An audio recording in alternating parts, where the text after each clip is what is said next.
This is the story of how a Nigerian government bought a football team, moved it 400 kilometers, watched it nearly win the league, then watched it die, owing 58 million naira.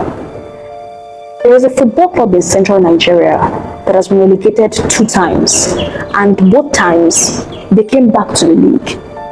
They have never won a trophy, neither have they ever produced any superstar in the history of the club. But right now, in October 2025, they are currently at the top of the biggest league in Nigerian football, the Nigerian Premier Football League, NPFL. You see, every city has its own rhythm, but Lafia's heartbeat is loudest on match day. I mean, you can hear it in the chants, in the dust that rises when the ball goes into the net, and you can feel it in the veins that run through a team called the Solid Miners.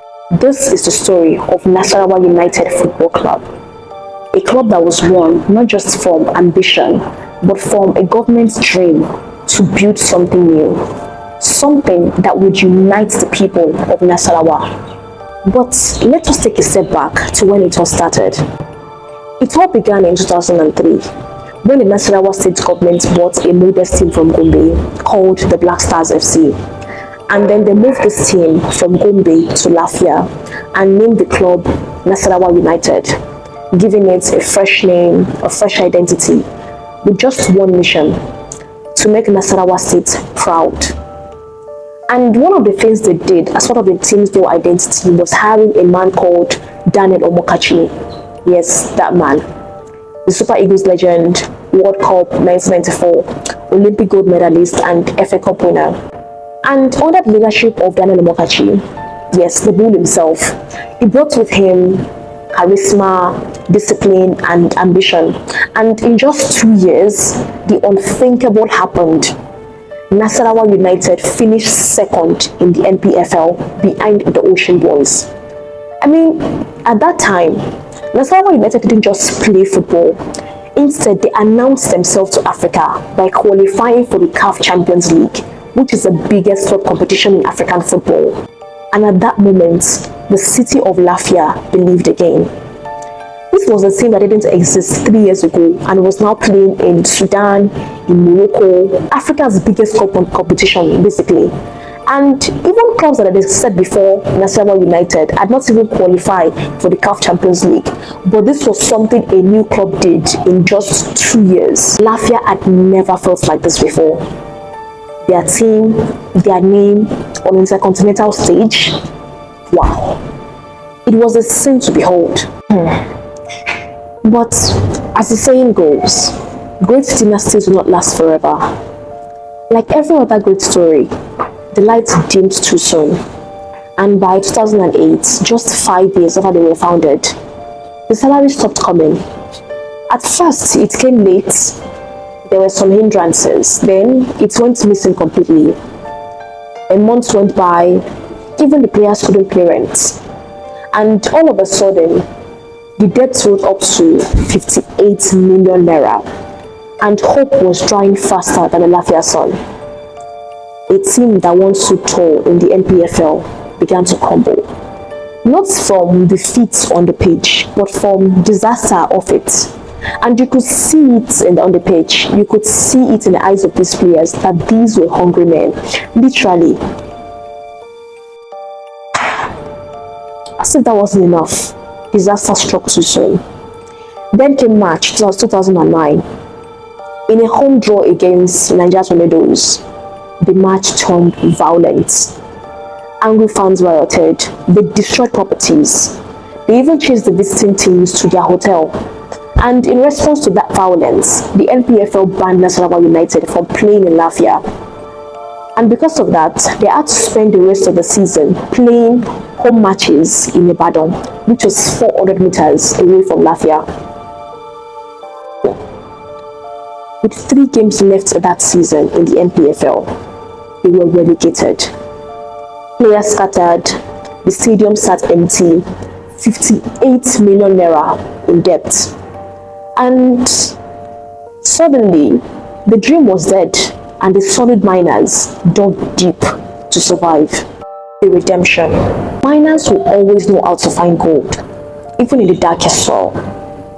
In 2012, Nassarawa United clawed their way back into the NPFL, and the comeback was complete. And under the calm guidance of Kabiru Dogo, the team finished third in 2015, earning a place in the CAF Confederation Cup. And with that, they were back in continental football, just 6 years after their collapse. They may not have lifted the NPFL trophy, but they had something much better. They had the respect and the belief that Lafia's boys were here to stay. Then came 2016. The Federation Cup final, their first chance at a trophy. At the 90th minute, it was 0-0. Then they went to extra time, it was still 0-0. Then down to penalties. They lost 5-4. They were runners up, just like in 2006. Close but not close enough. Years passed, mid-table finishes. They were surviving. Then came the roller coaster years of relegation, riots and rebuilds. The years that followed were anything but steady. Stadium renovation forced the team out of their home again. Government's funds trickled in inconsistently, but the spirit of the solid miners refused to break. But in 2023, another heartbreak. They were relegated again, 14 years after the first time. And that moment, Governor Abdullahi Sule blamed it on their temporary exile from Lafia. Meanwhile, the fans blamed bad luck. But the players in question, they just kept on believing because they knew that this was a battle that they had to fight by themselves. Because if they did not, who will? Then in 2024, the second division playoffs came around, whereby you win and you're back in the NPFL, but you lose and you're stuck. The solid miners rose again. A 1-0 win over El Kanemi Warriors and a comeback 2-1 win over Sokoto United with goals from Anas Yusuf and Umar Ibrahim. Just like that, they were promoted to the NPFL. After spending 1 year in the wilderness, 1 year to remember who they were, the solid miners were back in the big league. Now, let's come back to the present. Fast forward to 2025, and Nassarawa United felt, how about a new season with a new everything? They got a new chairman, Solomon Babanja, a new head coach, Mbas Mangots, and a new vision, which is to restore Nassarawa United long-lost glory. How, you may ask me?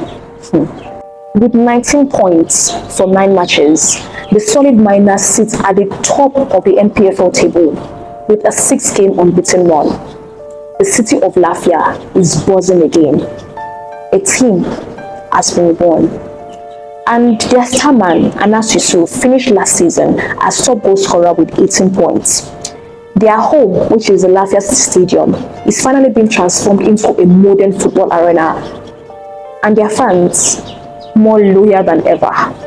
Nassarawa United is more than just a football club. It is a mirror of Nigeria itself.